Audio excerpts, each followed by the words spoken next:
ಅಧಿಕಾರ ಹಂಚಿಕೆಯ ಬಗ್ಗೆ ಡಿಕೆ ಶಿವಕುಮಾರ್ ಡೆಡ್ಲೈನ್ ಅನ್ನ ಕೊಟ್ಟು ಕೂತಿರುವಾಗ ಈಗ ಮತ್ತೊಂದು ಹೆಸರು ತೇಲಿ ಬಂದಿರೋದು. ಜೊತೆಗೆ ಯತೀಂದ್ರ ಅವರ ಈ ಹೇಳಿಕೆ ಸಹಜ ಡಿಸಿಎಂ ಡಿಕೆ ಶಿವಕುಮಾರ್ ಅವರ ಅಸಮಾಧಾನಕ್ಕೆ ಕಾರಣ ಆಗಿದೆ.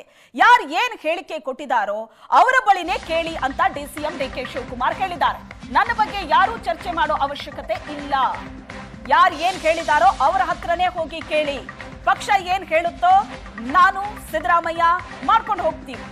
ನಾನು ಮತ್ತು ಸಿದ್ದರಾಮಯ್ಯ ಇಬ್ರು ಈ ಬಗ್ಗೆ ಹೇಳಿದೀವಿ ಅಂತ ಡಿಕೆ ಶಿವಕುಮಾರ್ ಸ್ಟೇಟ್ಮೆಂಟ್ ಕೊಟ್ಟಿದ್ದಾರೆ.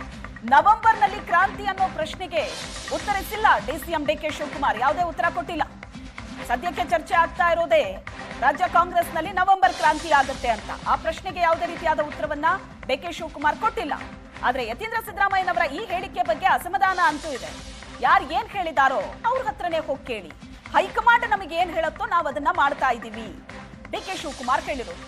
ನವೆಂಬರ್ನಲ್ಲಿ ಹಾಗಾದ್ರೆ ಕ್ರಾಂತಿ ಆಗುತ್ತಾ?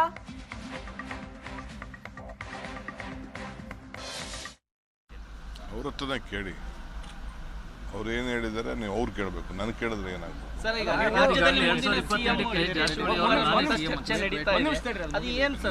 ನನಗೇನು ಅವಶ್ಯಕತೆ, ಯಾರು ಚರ್ಚೆ ನನ್ನ ಬಗ್ಗೆ ಚರ್ಚೆ ಮಾಡೋಂಥ ಅವಶ್ಯಕತೆ ಇಲ್ಲ.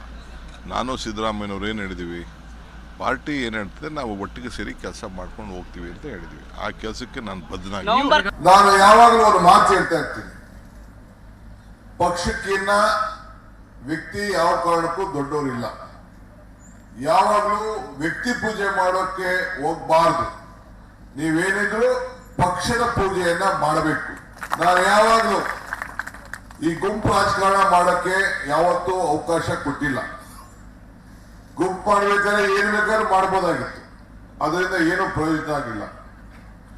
ಕಾಂಗ್ರೆಸ್ ಪಕ್ಷ ಇದ್ರೆ ನೀವೆಲ್ಲ ಬೋಸರ ಯಾಕೆ ಮಂತ್ರಿ ಮಾಡಿದ್ರು, ಪಕ್ಷ ಶಾಸಕ ಇಲ್ಲದೆ ಹೋದ್ರು ಪಕ್ಷ ಯಾಕೆ ಮಾಡ್ತು ಅಂತಂದ್ರೆ, ಪಕ್ಷಕ್ಕೆ ಕಳೆದ 45 ವರ್ಷಗಳ ಕಾಲ ಸೇವೆ ಮಾಡಿದ್ದಾರೆ. ತೆಲಂಗಾಣಕ್ಕೆ ಹೋಗಿ ದುಡಿದಿದ್ದಾರೆ. ಹಗಲು ರಾತ್ರಿ ಪಕ್ಷದ ಸಂಘಟನೆಯಲ್ಲಿ ಕೆಲಸ ಮಾಡಿದ್ದಾರೆ ಅಂತೇಳಿ ಪಕ್ಷ ಅವ್ರನ್ನ ಗುರುಸಿ ಇವತ್ತು ಅವ್ರನ್ನ ಮಂತ್ರಿ ಮಾಡಿದ್ದಾರೆ.